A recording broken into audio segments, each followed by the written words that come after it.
Good evening, traders, and welcome to another StockX post-market breakdown. Today, we're going to be spending time on analyzing and digging deep into this whole GME series. What's behind the squeeze, what's going to be motivating the squeeze, and giving you an idea about what's to come going forward. We have learned a lot, we have heard a lot, and I want to give you guys a great breakdown to understand the whole story and understand the key concepts. That way you guys can make your own decisions and learn a thing or two about financials and how option contract works. So if you guys are watching this for the very first time, in these post-market breakdowns, we give you the key trades, what we did for today, and also discuss key details of what's to come going forward. So let's get down into it and break down the key details of what happened today and what's going on. So the key news for today had to do with GME. So GME was soaring today after Roaring Kitty once again exposed his key position, which he had over $200 million in option contracts and equity, and which is a considerable size, right? If you guys recall, his position previously has been nowhere near that amount, okay? Now, the whole detail behind this entire squeeze, I think, will cause a major manipulation in the entire market in itself, okay? You got funds that are highly short into GME, and they want to ensure that it does not succeed moving forward, okay? And that's the reason why we're seeing all these barriers, such as halts, such as, stockbrokers not allowing trading in GME, and it's causing a big problem overall. Okay, so just to give you a little bit of a quick roundabout, first we're going to dig deep into GME, and then we're going to go over the details behind the market and the key details about our trading model. So first thing is that Roaring Kitty is providing daily updates about his trading details. So if you guys want to know exactly what's going on, I pretty much made an entire post discussing what's the details behind it. So if you guys look at the details here, pretty much now that he's showing his position, I explained to my team this is a holy grail of news that you guys need for GME. It was at $40 and it did pull back half its value and went down to $30. But overall, now has a trend where he's constantly posting on his Reddit account under the name of Deep Fucking Value in the Reddit channel such as Super Stonks or something like that. Okay, so guys, you want to make sure you keep an eye on it. So based on this, he bought $20 calls, which is deep in the money. Okay, so you see that he has more than $200 million in stake that he is betting on. He made over $85 million, and he's still holding on to this. This news came out on Sunday when he first showed his position. Now we need to see, does he continue posting this on a daily update? Okay. E-Trade actually came, there's news from the Wall Street Journal suggesting that E-Trade is considering banning Roaring Kitty or Keith, the person behind Roaring Kitty, from pretty much having a position, which other brokers are now starting to come out saying that, hey, we'll take care of ACT fees, your transfer fees, and all of that. But that is one key risk that I've highlighted here, that they ban him entirely, okay? It could be for multiple reasons. It could be because, maybe E-Trade has massive exposure and so forth, and that's going to be a big problem. But one thing here is that his contracts are expiring deep in the money for now, and that is good for traders that are looking to participate in the squeeze, because what happens here is that now that everyone is piling into these calls, and he has over pretty much $120 million exposure, meaning that if it expires in the money, the person who wrote, which is most likely the market maker that wrote these calls, has to fulfill the contract by giving $120 million worth of GME contracts. Now, anytime this happens, what market makers do is they hedge their risk by simply buying stock so they can ensure that they can meet the obligation of buying more further details. So when the time comes on January 21st, the market makers got to make sure they have the equity in place to fulfill Roaring Kitty's obligations here. And that's going to be crucial, because even if the market makers stop people from buying the stock, they still have to buy the stock in order to hedge their delta risk. So they do not want to buy the stock. They wanted to keep it artificially lower. So it's a battle between the retail traders and the market manipulators to see who gets a hold of the other. So far, Roaring Kitty has a checkmate here, because now he's forcing the hand and the ball is in the market maker's court. They can do whatever it takes to stop the buying, but that won't stop the bleeding, because there is an obligation now with this exposure that we see here. A lot of people on Twitter are saying this is not real, but the numbers do align with the flow activity that we see here. So I believe it is real, and I believe that he may be getting funding from another outside party that is not showing their face here, okay, which is totally fine. So as long as he continues to post these trades and updates, the buyers are going to feel confident to hold their trades. Okay, so that's going to be crucial. That's what we got to need to see here. So based on this here, I believe from now till later on, I believe we may see GME hit 100.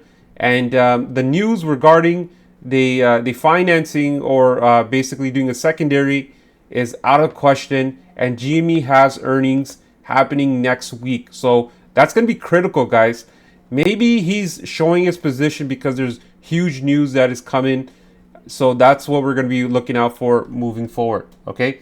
So now that we exposed this, we also followed the June 21st expiry and got 50 calls, because we want to make sure that, we are playing along. We had equity in the 20s, so we're still holding that. And we're participating in this in this journey, and it's not financial advice, guys.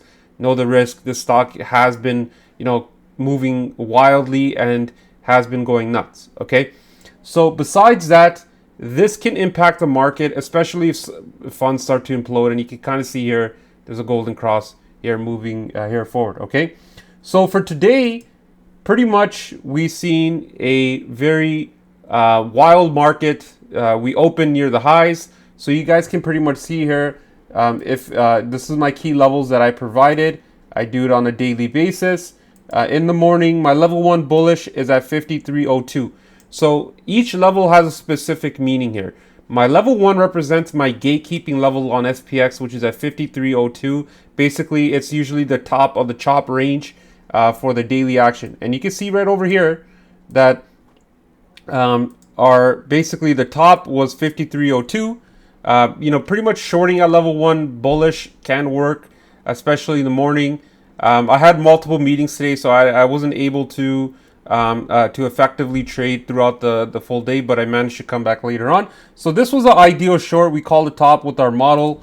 You can see over here, and pretty much my level 3 is usually my bottom. Level 2 confirms the trend. So 52.37 timestamped at 8:38 a.m. and we pretty much see that as close to the bottom here for today. Okay, so interesting to kind of see that. We touched it, and we bought calls here. So the call position that we decide to get basically went up around, where was it? Yeah, okay, so I forgot to post the gain here, but it was in the winner circle. I later posted, but we made a nice scalp here. If you guys held it longer, you would have made more. I definitely wanted to short at this specific level, but like I said, I had meetings early on and I wasn't able to do it. Okay, but regardless of that here, just to give you an idea about my SPX bigger picture overview. So I give this at the beginning of the week between 52.60, 52.80. That's my chop zone, and so far SPX hit this 200-day moving average and is back to the top of my chop range. Now, there has been a strong close once it hits this level. And my prediction is that I see SPX futures opening in the red tomorrow, simply because of my we've seen a big drop, and they put premiums where it pretty much reached their inflection point, and once they hit the inflection point, it rolls back up again. So whenever that happens on my weekly model premiums, I tend to notice that there will be a red open the following day. So keep an eye. I firmly believe that SPX can probably open between 52.60 and 52.40 is a range that I'm looking at. Okay, so into the market open, we are bearish on the following stocks. I'm bearish on AMD. Okay, so we have AMD puts that were swinging from last week here. It's possible to see AMD at 157. AMD hit my 170 here. Level 1 bullish. So like I mentioned, guys, level 1 bullish represents my top gatekeeping level. If it doesn't get through, it's usually the top of the range. You see that huge drop and then back lower. These levels are given at the beginning of the week, so we're short. We're short on that.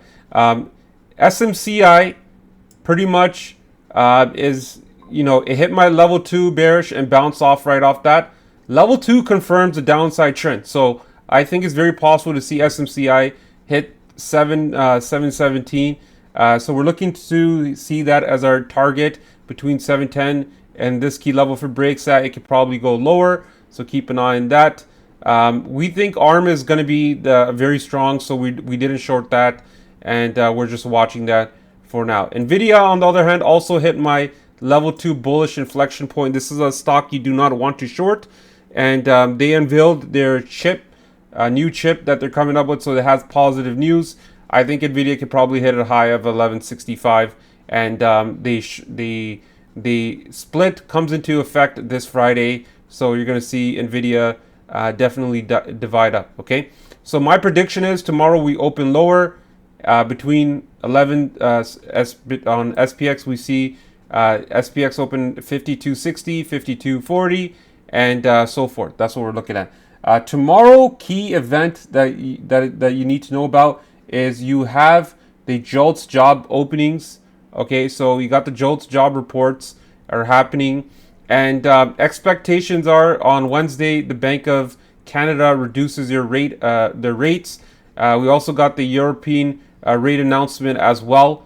If they do reduce rates, that could be a sign that the rates are going to be happening in the States as well. But still keeping an eye on the bearish impact of that, the economy is looking weak, because anytime a rate cut happens, you want to keep in mind that there's a reason why rate cuts happen, is because the economy is no longer strong and is losing key support. So it's very important to remember that going forward. Okay, so what we have done today is we made money off SPX calls, and we took some shorts on SMCI, on SPX, and we're looking to see if we make some sort of opportunity into tomorrow, because that pop that we've seen today gives us a nice detail that there might be some down edge tomorrow. Okay, not financial advice, this is just my analysis, and we're digging deep into the market. So overall, guys, to conclude, I hope you guys enjoyed this market update, and we continue to do this on a daily basis. Follow for more daily value, because I will continue to make sure that I update you guys and give you the transparency of what's going on in my room, and tell you exactly what key things to look for. If you're looking to learn and grow and progress, I am offering 3-day trials for all my community members. So please take a look below, and once you guys are in, you can definitely sign up for the free trials, and it's just easy as that. See you guys in the next market recap, and like always, let's get that money.